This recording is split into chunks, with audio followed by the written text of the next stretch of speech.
कली के प्रभाव से धर्म का लोप हो गया, धर्म रक्षिता। परमेश्वर रूपी वृक्ष को दृढ़ जड़ में धर्म है, वेद स्कंद पुराण शाखाएं हैं, क्रिया फूल और फल मोक्ष है। हे भक्ति, धर्म आचार से उत्पन्न हुआ और धर्म के स्वामी श्री हरि हैं। आचार्य प्रभो धर्मा धर्मस्य प्रवृत्ता। कली के प्रभाव के कारण विषयानुरागी प्राणियों ने तुम्हारी उपेक्षा कर दी है। वृंदावन आने पर तुमको तरुण जीवन प्राप्त हुआ। वह यहाँ भक्ति का बाहुल्य होने से हुआ, ज्ञान वैराग्य का इतना महत्व नहीं, इसीलिए ये दोनों वृद्ध ही बने हैं। फिर भी परम पवित्र क्षेत्र के प्रभाव से इनको कुछ शांति मिली और इनको नींद आ रही। भक्ति बोली, हे देवर्षि, जब कलयुग को इतना बड़ा कुप्रभाव बरप रहा है तो इस कलयुग महाराज परीक्षित ने शरण क्यों दी थी? इसे सुनकर के नारद जी बोले, जब भगवान श्री कृष्ण इस मृत्यु लोक को छोड़ करके गौलोक जाने लगे, तभी महाराज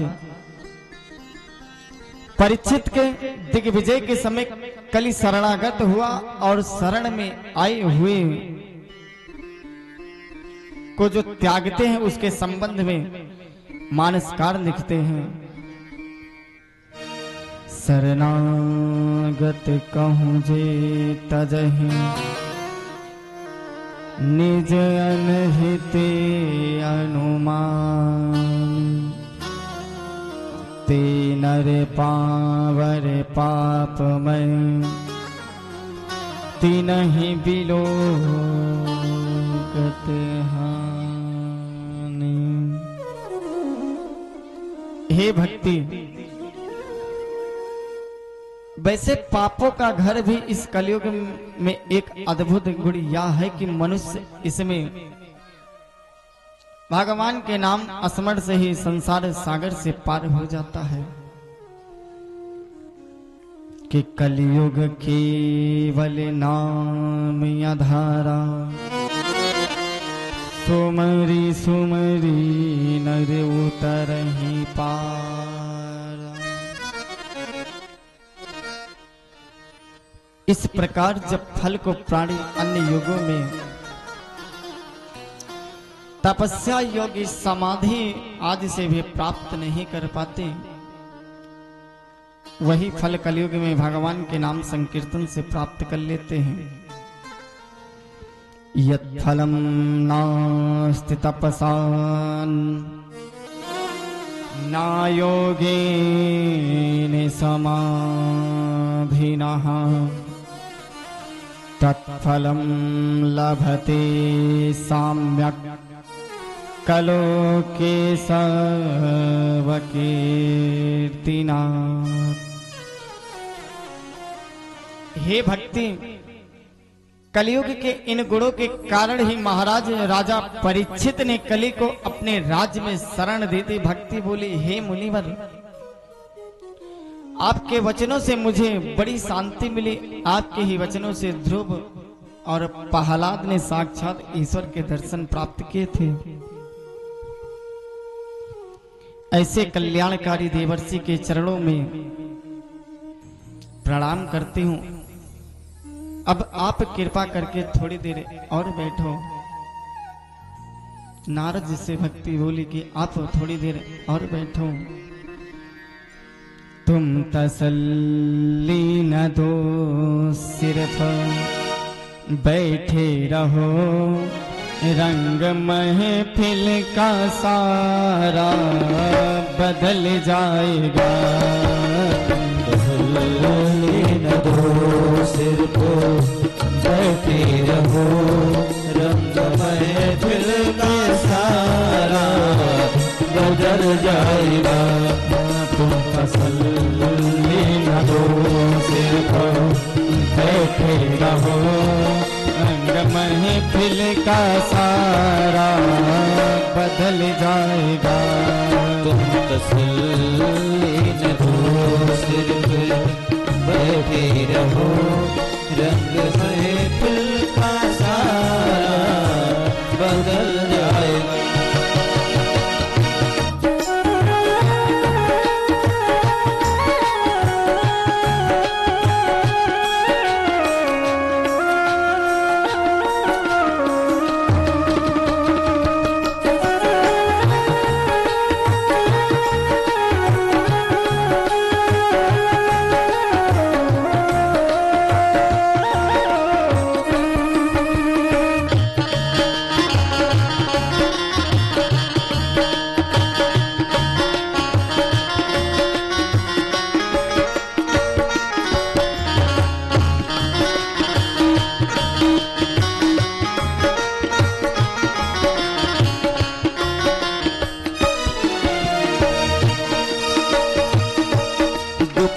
तपता हुआ और सताया हुआ, मेरा गिरता हुआ दिल संभल जाएगा।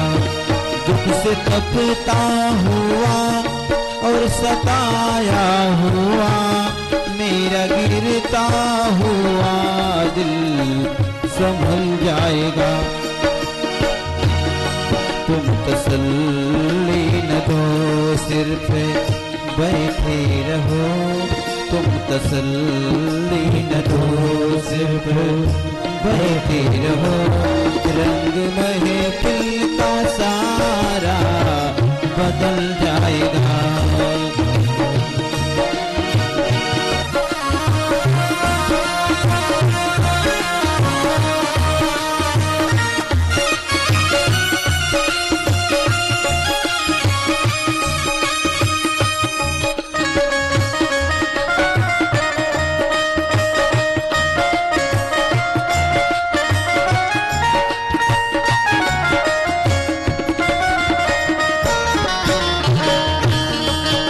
तसल्ली न दो, सिर्फ बैठे रहो, रंग महफिल का सारा बदल जाएगा।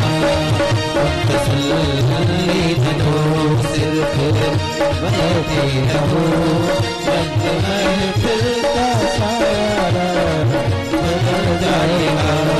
रंग महफिल का सारा बदल जाएगा। अतः भक्ति का जब संत नारद जी के साथ जो वार्तालाप हुआ, उससे शांति प्राप्ति हुई कि संत समागम हरि कथा, तुलसी दुर्लभ दो, सुतदाराय और लक्ष्मी, पापी के भी हो। श्री सुत जी आगे कहने लगे कि हे ऋषियों, नारद जी भक्ति से बोले, हे भक्ति, तुम गोविंद के चरणों का ध्यान करो, तुम्हारा संकट अवश्य कट जाएगा। भक्ति, तुमने एक बार भगवान से पूछा था कि हे प्रभु, मैं आपकी क्या सेवा करूं, तब भगवान ने तुमसे भक्तों का पालन करने को कहा था। तुमने उनकी आज्ञा का पालन किया, इससे भगवान ने प्रसन्न होकर के तुमको मुक्ति नाम की दासी और ज्ञान व वैराग्य नाम के 2 सेवक दिए थे। तब से वैकुंठ में भक्तों का पोषण करती हो, तथा पृथ्वी पर भक्ति की पुष्टि के लिए ज्ञान और वैराग्य को लेकर के छाया रूप धारण करके सतयुग से द्वापर युग तक आनंद से रही हो। कलयुग आने पर पाखंडों से पीड़ित होकर के मुक्ति वैकुंठ को चली गई। उसको जब तुम बुलाते हो तभी आते हैं। मनुष्य को अनेकों जन्मों के बाद में कहीं भगवान के नाम में भक्ति भाव जागृत होता है। कलयुग में प्राणी मात्र के उद्धार का एकमात्र साधन है भक्ति ही है। अर्थात प्राणी को तप व्रत तीर्थ सेवन योग्य यज्ञ आदि में परिश्रम करने की आवश्यकता नहीं है। मुक्ति देने में एकमात्र भक्ति ही, वो भी है समर्थ। आप जितना समर्थ से, जितना बल से आप उसमें सहयोग करें, आपके लिए उतना ही लाभदायक है। और इसका प्रमाण ब्रज की गोपियां हैं। भक्ति बोली, हे मुनिवर, आपके वचनों से मुझको तो परम शांति प्राप्त हो गई। कृपा मेरे इन पुत्रों को भी जगा दीजिए। तत्पश्चात नारद जी ने वहां वेदांत और गीता का पाठ किया कि अदिभ्यः संभृताः पृथक्भैरसश्चभिस्कर्माणाः सामावत्तग्रे तत्तिष्ठाः विदध्रुपामीति तन्मातस्स देवा त्वमजानमग्रे।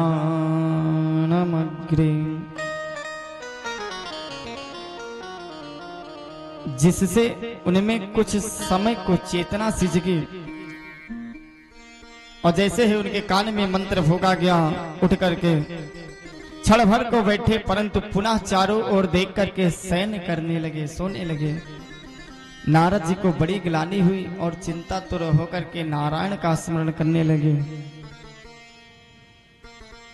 कि श्रीमन्नारायणे नारायणे नारायण, श्रीमन्नारायण नारायण नारायण,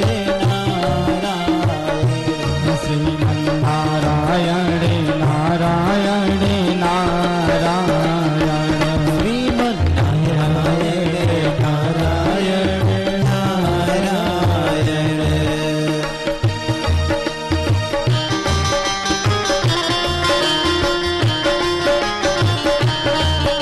आप लोग जोर से ताली बजाएं, मीठी मीठी ताली बजाते हैं।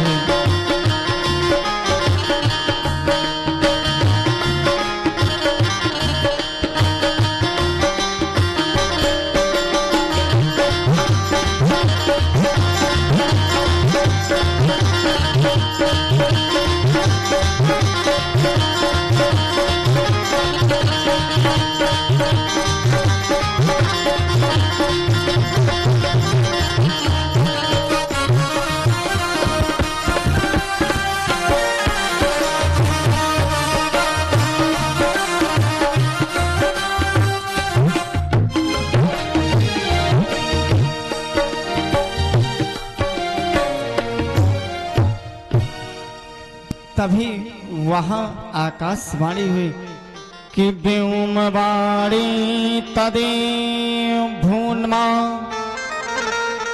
ऋषे खिद्दितामिति उद्दमा सफलस्तेयं भविष्यति न संशया। हे नारद, तुम खेद मत करो, आपका कार्य सफल होगा, इसमें कोई संशय नहीं है। तुम सत्कर्म का अनुष्ठान करो। सत्कर्म का उपदेश तुम्हें संतों के भूषण साधाओं से प्राप्त होगा, क्योंकि साधूनां दर्शनम लोके सर्वसिद्धिकरं परम।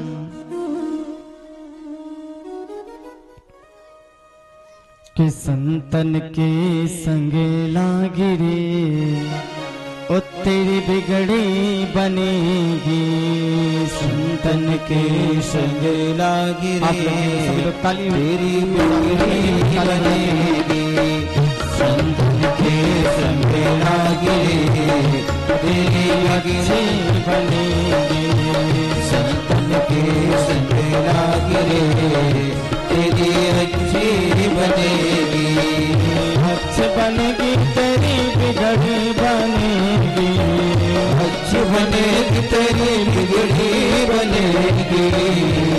अच्छी बनेगी तेरी बिगड़ी बनेगी, अच्छी बनेगी तेरी बिगड़ी बनेगी। हो ये तेरो बड़े भागी रे, हो ये तेरो बड़े भागी रे, तेरी अच्छी बनेगी। संतन के संग लाग रे तेरी अच्छी बनेगी, संतन के संग लाग रे तेरी अच्छी बनेगी।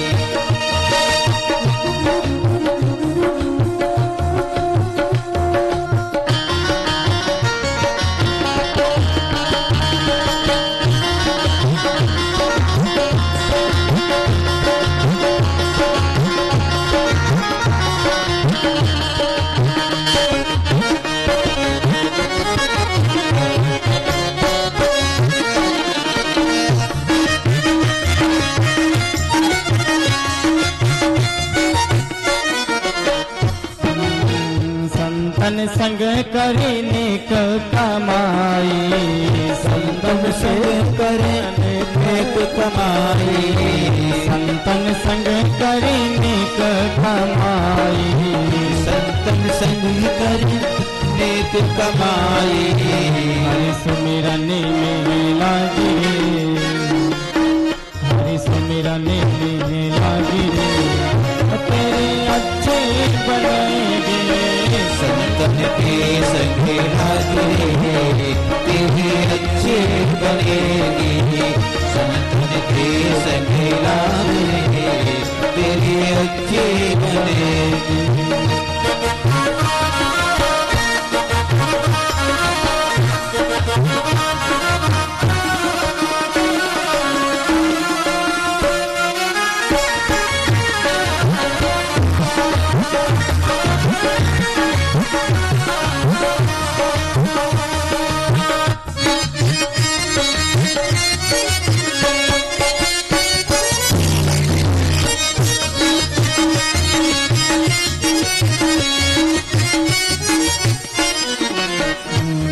गाते तुम्हें हंस बनावे, काका से तुम्हें हंस बनावे, गाते तुम्हें हंस बनावे, काका से तुम्हें हंस बनावे। मिट जाए उड़ी के दागिरे, मिट जाए उड़ी के दागिरे, तेरी अच्छी संतन के संग लाग रे तेरी अच्छी बनेगी, संतन के संग लाग रे तेरी अच्छी बनेगी, संतन के संग लाग रे तेरी अच्छी बनेगी।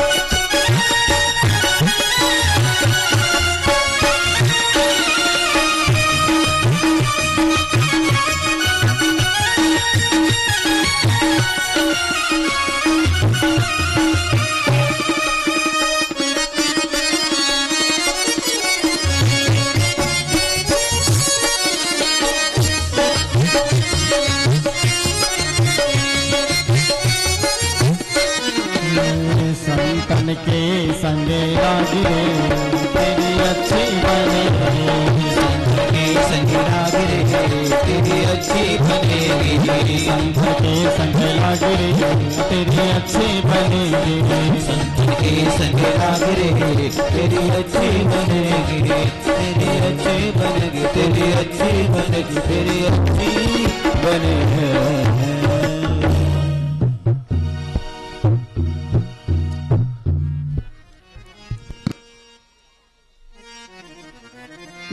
साधना करने वाले को ही संत कहते हैं, ना कि कपड़ा रंगने वाले को संत नहीं। इस आकाशवाणी को सबने सुना, भक्ति बोली, हे नारद जी, सत्कर्म का उपदेश करने वाले साधु कहाँ मिलेंगे? और ज्ञान वैराग्य को चेतना लाने के निमित्त कौन सा सत्कर्म किया जाएगा। अब तो नारद जी के मन से उनको हाथ छोड़ करके प्रत्येक तीर्थ में ऋषियों के पास जा जा करके आकाशवाणी का वृत्तांत सुनाया, परंतु कोई संतोषजनक उत्तर नहीं मिला। सभी ने पृथक पृथक समाधान किया, सभी ने थोड़ा थोड़ा सा समाधान किया। नारम ज्ञानम ददाति इति नारदः, जिसे भी नारद जी का दर्शन हुआ उसे भगवान अवश्य मिले। चिंता तुर नारद से बद्रिका आश्रम आए और तपस्या करने को तभी वहां करोड़ों सूर्य के समान परम तेजस्वी सनकादिक मुनियों का आगमन हुआ। दंडवत प्रणाम किया और स्वागत के पश्चात कहने लगे, हे वीतराम मुनियों, आप सदैव 5 वर्ष के जैसे ही रहते हैं। पूर्वजों के भी पूर्वजों, बड़ा सौभाग्य है कि इस समय मुझे आपका दर्शन हुआ। अतः आप यह बताने की कृपा करें कि आकाशवाणी ने किस सत्कर्म के विषय में कहा है और वह कहाँ होगा, किस प्रकार होगा। सनकादिक बोले, हे नारद जी, संसार में जो द्रव्य यज्ञ योगी स्वाध्याय अज्ञात है वो कर्म को सूचित करने वाले, लेकिन ज्ञानियों ने ज्ञान यज्ञ को ही सत्कर्म कहा है। अर्थात श्रीमद्भागवत की कथा ही सदैव श्रवण करने का योग्य है।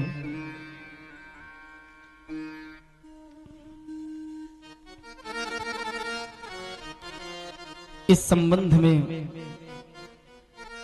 आइए मैं तुमको एक प्राचीन इतिहास सुनाता हूं। यह श्रवण मात्र ने पाप हानि प्रजायते कि तुंगभद्रा तटे पूर्वम भूतपत्तन्यमुत्तमम्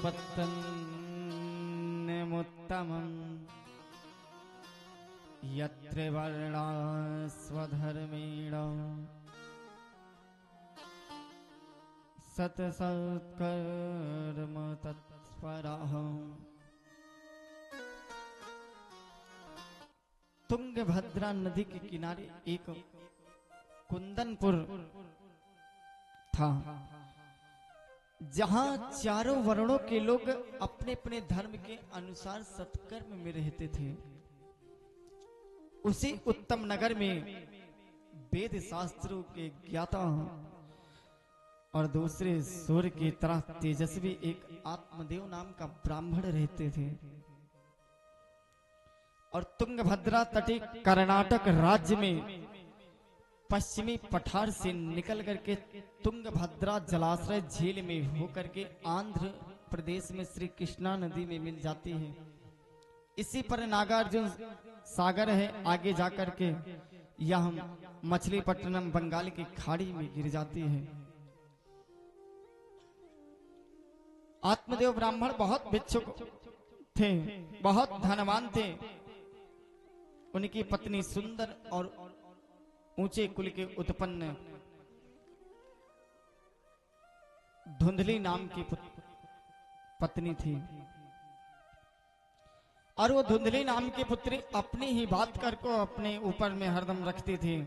बहुत चतुर थी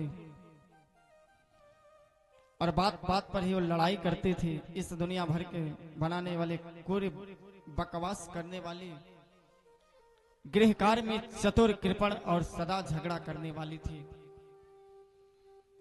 और आत्मदेव तो छा कर्म वाले थे। एक विग्रह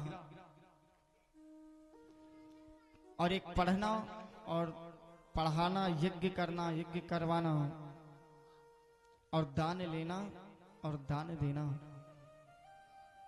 आत्मदेव ब्राह्मण के पास में धन तो अपार था, लेकिन कोई संतान नहीं थी।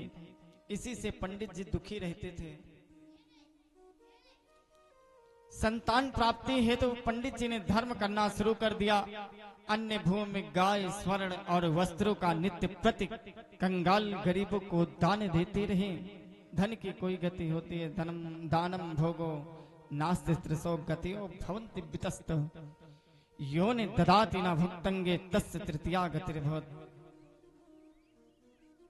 आत्मदेव पंडित जी ने खूब दान दिए, धार्मिक अनुष्ठान किए, लेकिन कोई संतान नहीं हुई। एक दिन पंडित जी दुखी होकर के वन में चले गए और जब दोपहर में प्यास ने सताया तो तालाब में जाकर के पानी पिया और संतान के दुख से दुखित हो रहे थे। जल पी करके शोक में बैठे ही थे। तभी वहां एक सन्यासी आए। ब्राह्मण वहां उस सन्यासी के पास से पहुंच के प्रणाम किए तो आत्मदेव ब्राह्मण रोने लगे और आत्मदेव ब्राह्मण को रोते देख करके नारद जी ने पूछा, हे प्रभु, पुत्र के बिना जीवन को धिक्कार है, घर को धिक्कार है, पुत्र के बिना धन को धिक्कार है और पुत्र के बिना कुल को भी धिक्कार है। लेकिन आप ये समझ लीजिए कि अगर पुत्र रह गया तब तो हमारा जीवन सफल है, अगर कुपुत्र निकल गया तो समझ लीजिए कि पूरे कुल को वो नष्ट कर देगा।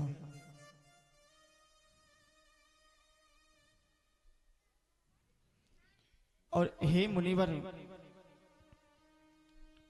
मेरी पत्नी के पुत्र होने की बात तो दूर रही, मेरे यहाँ एक गाय है, उसके भी ना तो कोई बछड़े हुए और ना तो वो अभी कोई वृक्ष उसमें भी नहीं फलाए और वो भी वैसे ही बाध्य ही रह गई।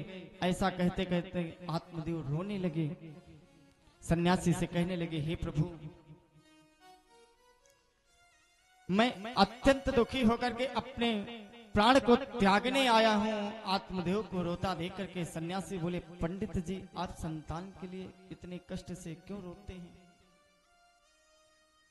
आज तक पुत्र से किसी ने सुख पाया? संतान पुत्र से एक पुत्र वाले अंग महाराज ने सुख पाया? कंस से क्या सुख पाया? क्या बहुत से पुत्रों वाले सगर ने सुख पाया? पुत्र से दुख ही होते हैं। 3 प्रकार के पुत्र भी कहा गया है, 1 पुत्रेषणा, 2 वित्तेषणा, 3 लोकेषणा।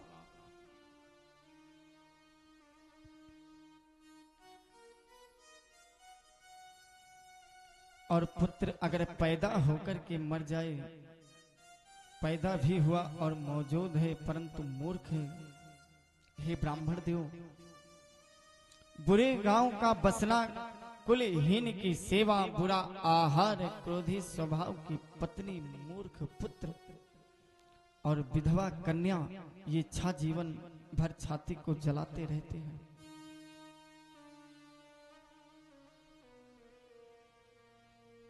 संतान 2 प्रकार के होते, एक जन्म देने से पुत्र और पुत्री और दूसरा दीक्षा देने से शिष्य और शिष्या।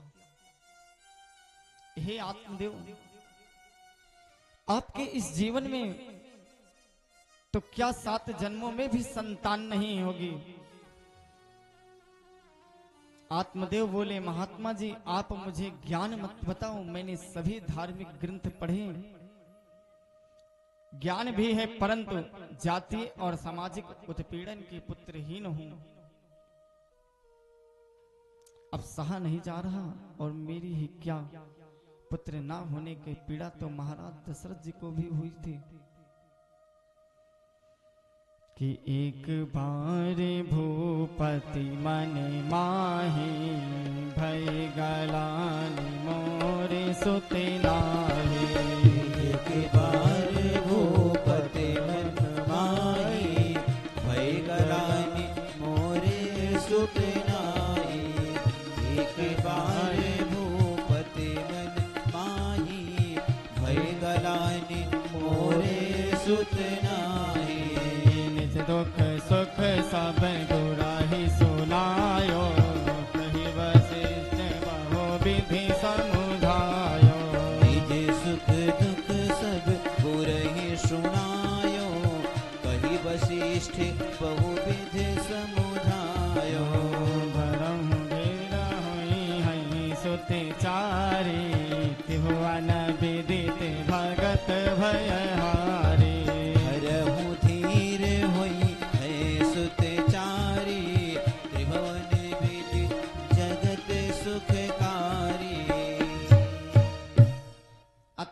यदि आप पुत्र प्राप्ति का वरदान आशीर्वाद दे सके तो दे दो, अन्यथा मुझे मरने से मत रोको।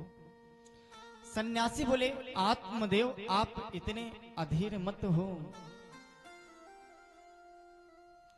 उक्ताये काम नासाये और धीरज काम बनाए, अर्थात अनुकूलस्य संकल्प प्रतिकूलस्य वर्जनम।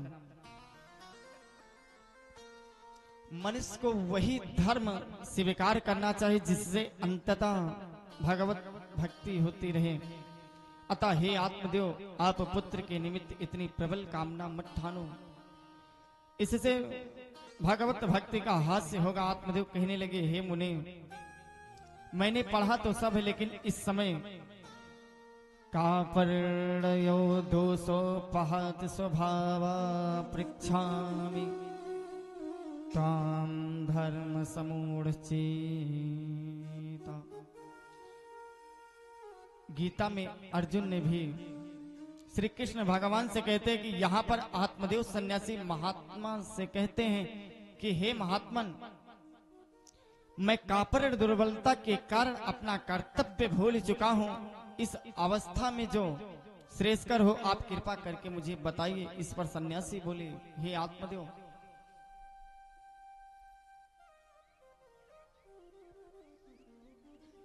संसार में 3 तृष्णा, 1 पुत्रेषणा, 2 वित्तेषणा और 3 लोकेषणा। इन तीनों के लिए प्राणी संसार में भटकता रहता है, अपने वास्तविक धर्म को भूल जाता है। देखो, तुमको भी पुत्र प्राप्ति की इच्छा व्यथित कर रही है। संसार में ना तो पुत्र वाले राजा अंग को पुत्र से सुख मिला, ना महाराज सगर को जो कि 60,000 पुत्रों से सुख मिला। महाराज उग्रसेन को तो कंस ने जेल में ही डाल दिया था। दशरथ जी को 4 पुत्र थे, तभी भी उनको सुख नहीं मिला। और वसुदेव देवकी के तो विवाह के समय आकाशवाणी पर होने पर ही जेल में रहना पड़ा। सन्यासी के बार बार समझाने पर जब आत्मदेव को ये बात समझ में नहीं आई तो आत्मदेव को एक महात्मा जी ने फल दिया और फल दिए और बोले कि ये फल ले जाइए और अपने पत्नी को खिला दीजिए, इससे वो सदाचार रहेंगे और श्रेष्ठ पुत्र की प्राप्ति होगी।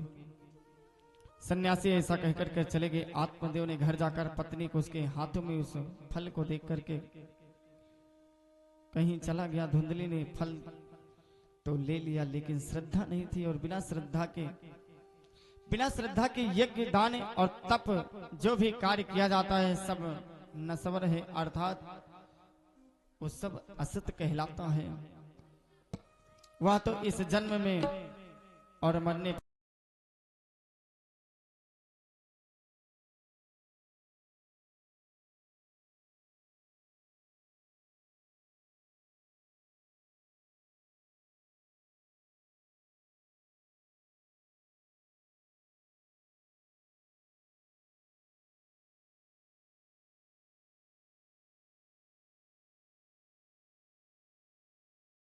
को कैसे झेल पाऊंगी यदि सुखदेव जी की तरह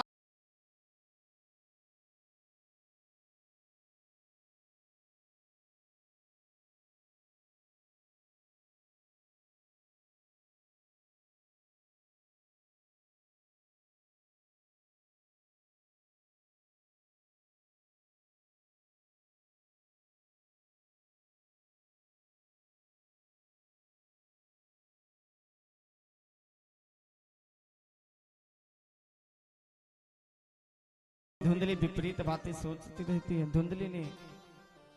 धुंधली की बहन बोली, अरे बहिना, मेरे गर्भ हैं, मेरे कई बच्चे हैं, तेरे घर धन तो खूब हैं। जब बालक होगा तब मैं उसको रात में ही तेरे घर भिजवा दूंगी। तो मेरे पति को धन दे देना, उसका पालन पोषण करने से पीछे मुझे बुलाया करना। और इस फल को परीक्षा के लिए अपनी गाय को खिला दें। दोनों बहिना ने कुचक्र रच करके फल को गाय को खिला दिया और योजना अनुसार आत्मदेव ब्राह्मण को भ्रमित कर दिया।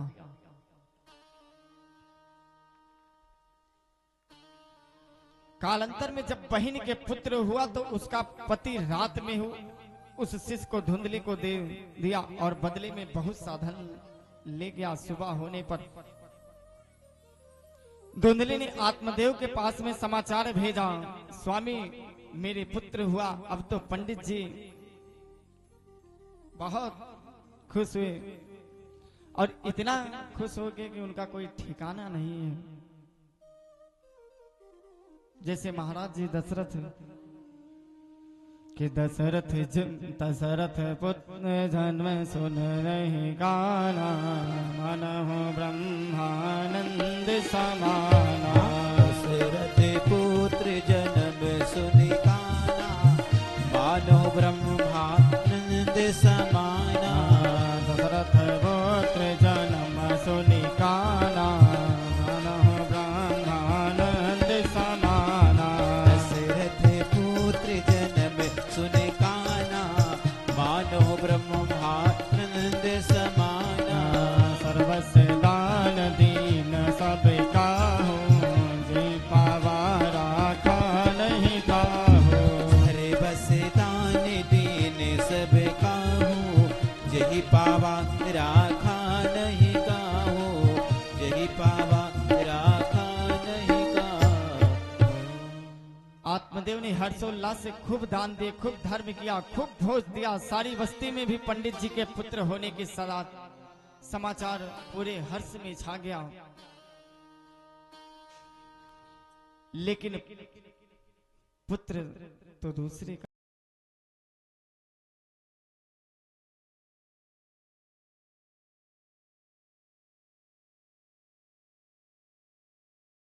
वो मर गई है, यदि आप कहें तो मैं उसे यहाँ बुला लूं, यह बालक पल जाएगा। आत्मदेव ने स्वीकृति दे दी। माता धुंधली ने पुत्र का नाम पुत्रस्य धुंधली।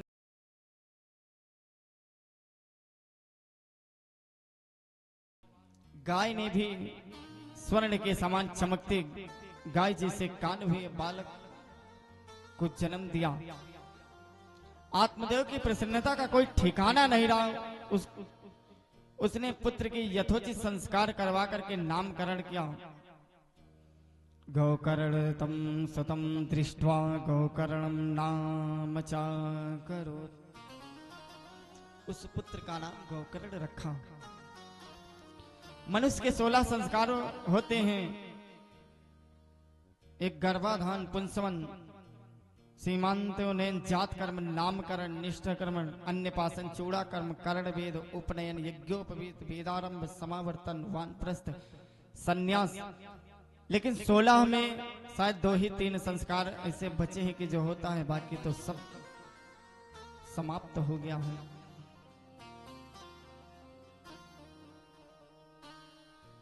करण वेद उपवीत विहाह, संग संग सब भय उछाह। जिन आत्मदेव के घर में भी संतान नहीं थे, अब 2-2 पुत्र होने से प्रजा में हर्ष छा गया। परंतु जैसे जैसे बालक बड़े होने लगे, धुंधकारी में अनेक दुर्गुण आने लगे और गौकर्ण में सद्गुण दिखने लगे। गौकर्ण पंडितो ज्ञानी धुंधकारी महाकला। धुंधकारी चोर था, दुराचारी हुआ। वह दूसरों के घर को जला देता, दूसरे के बच्चे को कुएं में डाल देता और चंडालों के संग करने लगा, हिंसा करने लगा, वैश्यागामी हुआ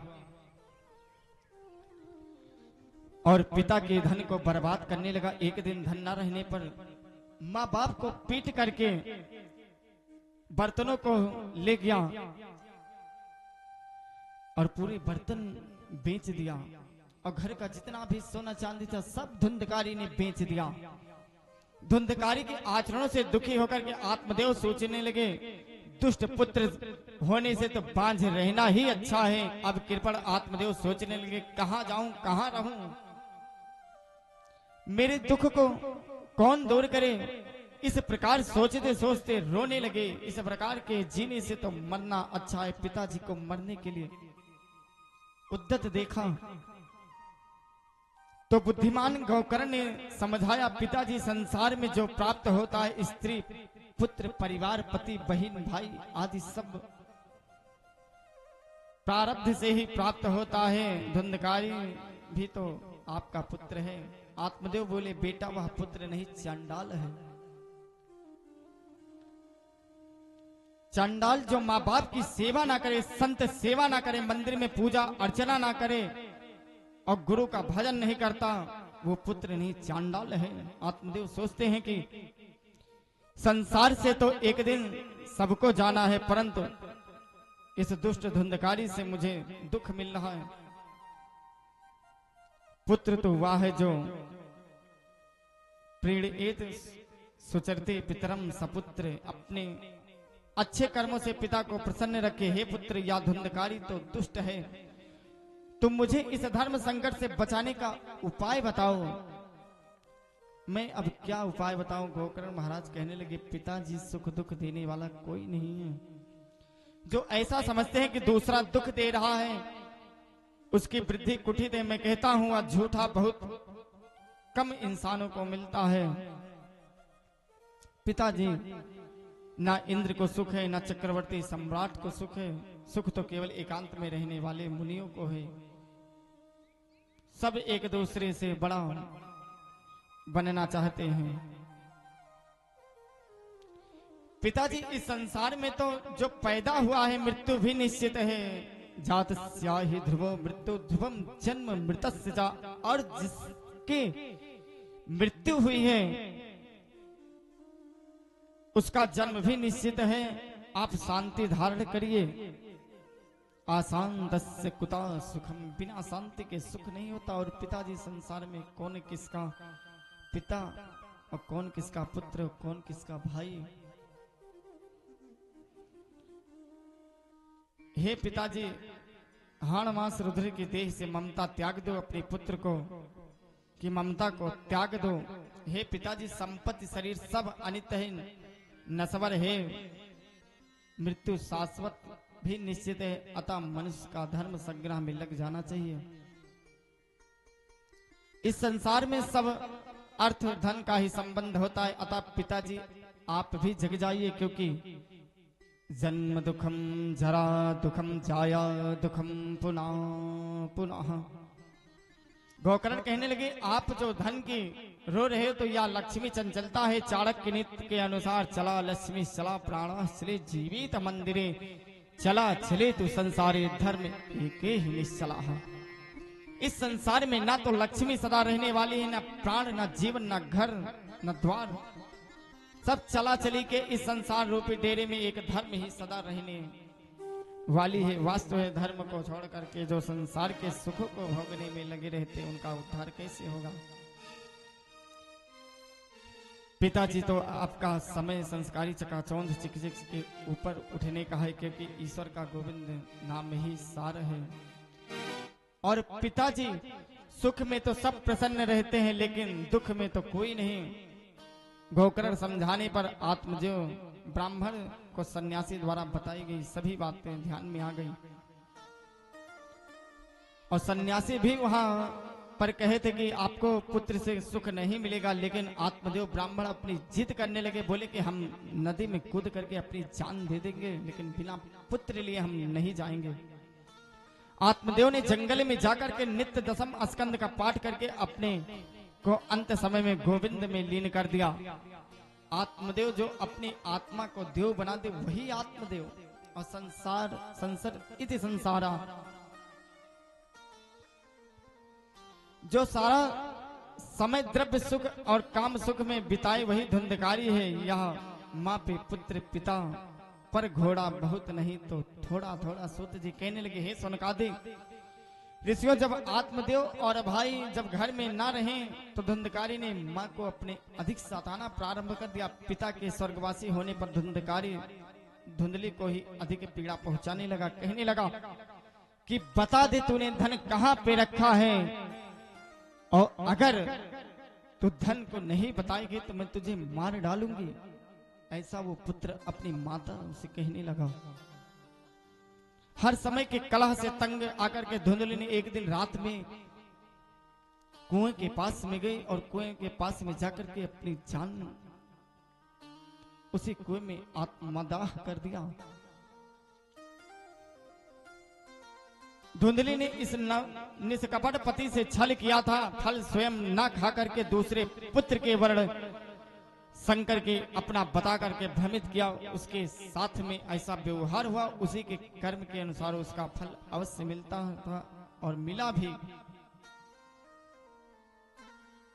अर्थात अच्छे और बुरे कर्म का फल बिना भोगे 100 करोड़ जन्मों तक खत्म नहीं होता, यानी अवश्य भोगना पड़ता है।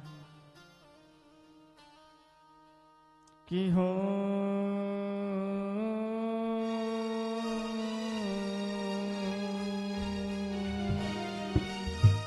कर्म प्रधान विष कर राखा, जो जस कर सो तो फल चाखा। राम सिया राम जय जय राम राम राम सिया राम जय जय राम राम सिया राम जय जय राम राम सिया राम जय जय राम राम सिया राम जय जय राम राम सिया राम जय जय राम। राम सिया राम जय जय राम। पिता माता की ऐसी दशा को देख करके श्री गोकर्ण जी भी सुख दुखे समय कृत्वा लाभो लाभो जया जय, सुख दुख को एक समान समझ करके तीर्थ यात्रा को चले गए। अब तो धुंधकारी 5 वैश्याओं को घर में रखने लगा। जब पिता के घर में धन नहीं रहा तो जीवन की भी चिंता ना करके रात में जाकर के चोरी करके धन लाने लगा।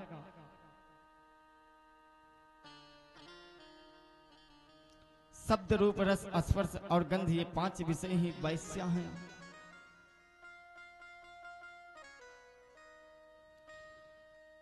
और समझ लीजिए कि वैश्याओं के संग में अगर किसी का साथ लग गया महाराज, तो समझ लीजिए कि उसकी जीवन खत्म हो जाती है। तो ये आप समझ लीजिए कि वो उन्हीं के आदेशानुसार वो काम करने लगता है। तो ये आप समझ लीजिए कि थोड़ा बहुत आप सभी लोग अपने अपने सत्य तत्व को बचा करके रखिए। इस तत्व को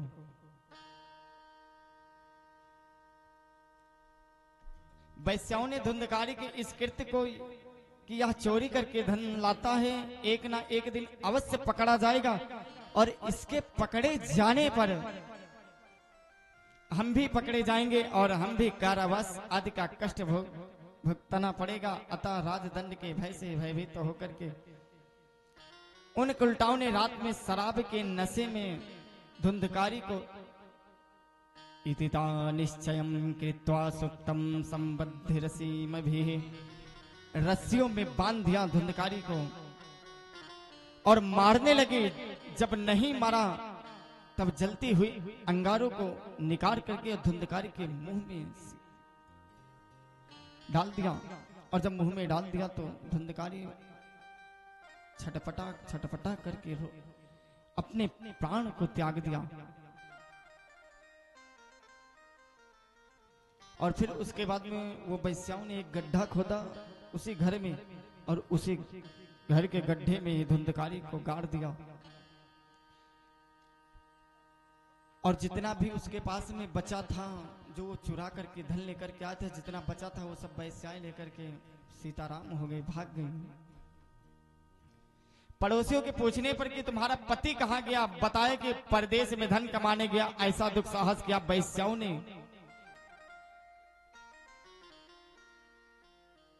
सब प्राणियों के पत्नी पुत्र पति भाई बंधु अपने अपने भाग्य के अनुसार प्राप्त होते हैं। आत्मदेव कितने विद्वान थे, कितने धर्मशील थे, लेकिन ऐसा पुत्र दुष्ट हुआ कि अपने कुल को ही नष्ट कर दिया। जैसे ही एक सूखे वृक्ष में लगी आग सारे जंगल को समाप्त कर देती, ऐसे ही एक कुपुत्र पैदा हो जाने के बाद में वो पूरे घर को समाप्त कर देता है। सूत जी कहने लगे, हे ऋषियों, धुंधकारी पापाचारी होने के कारण प्रेत योनि को प्राप्त हुआ। धुंधकारी बभुआ थे महान प्रेता को कर्मतः, और भूख प्यास से व्याकुल रहने लगा। कुछ समय बाद जब गोकर्ण ने सुना कि धुंधकारी का प्राणांत हो गया तो वे गया में जाकर के श्राद्ध करने लगे, पिंडदान किया। कुछ समय बाद अपने नगर में घूमते आए तो लोगों ने बताया कि आपका भाई प्रेत बनकर के नगर वासियों को कष्ट देता है। गोकर्ण ने अपने घर के स्थान पर बैठे और वहीं पर फूट करके रोने लगे। तभी धुंधकारी अनेकों रूप धारण करके भयभीत करने लगा। गोकर्ण बोले, तुम कौन हो? लेकिन वो बोलने में असमर्थ था। असमर्थ इसलिए था कि क्योंकि उसके मुंह में वो आग का जो लपट था उसके मुंह में लगा था, इसलिए वो बोल नहीं पा रहा था प्रेत। तब गोकर्ण जी ने अंजलि में जल लिया और अंगुली में जल लेकर के सीधा धुंधकारी के ऊपर में छोड़ा। तब तक धुंधकारी जगा और धुंधकारी बोला, अहम भ्राता त्वदीयोस्मि धुंधकारी नामता। हे भाई, मैं तुम्हारा भाई धुंधकारी हूं, तुम दया करके मुझे इसे प्रेत योनि से मुक्त कराओ। हे भाई, मैंने तो तेरे लिए गया में पिंडदान विधवत श्राद्ध करके दिया और भी तेरी मुक्ति नहीं हुई। हे भाई, गया जी में सैकड़ों श्राद्ध करने पर भी मेरी मुक्ति नहीं होगी, आप कोई दूसरा उपाय सोचिए। उसकी प्रार्थना सुन करके गोकर्ण ने भगवान सूर्य देव से पूछा, तुभ्यम नमो जगत साक्षिन ब्रोहि में मुक्ति हेतुकम। हे प्रभु, इस प्रेतात्मा की मुक्ति का उपाय बताइए। भगवान सूर्य ने कहा, श्रीमद् भागवत सुनने से मुक्ति होती है, अतः श्रीमद् भागवतान मुक्ति सप्ताह वाचनम करो। दृष्टि दो प्रकार की, एक बुद्धि दृष्टि, दो भाव दृष्टि। भाव से भगवान के दर्शन, स्मरण करोगे तो भगवान दर्शन होते हैं। सखानुभूति कराने वाली दो वस्तुएं, एक मुक्ति और दो मस्ती, और एक भजन की मस्ती। हे गोकर्ण, तुम 7 दिन में इसका पाठ कर डालो। तत्पश्चात गोकर्ण महाराज जी ने श्रीमद् भागवत की कथा सुनाना प्रारंभ किया। अपार जन समूह एकत्र हुआ, प्रेत बना। धुंधकारी भी 7 गांठ के बांस के छिद्र में बैठ करके कथा सुनने लगे और कथा एक एक दिन चलती रही। बस एक एक करके 7 दिन में 7 गांठ एक साथ फूट गए।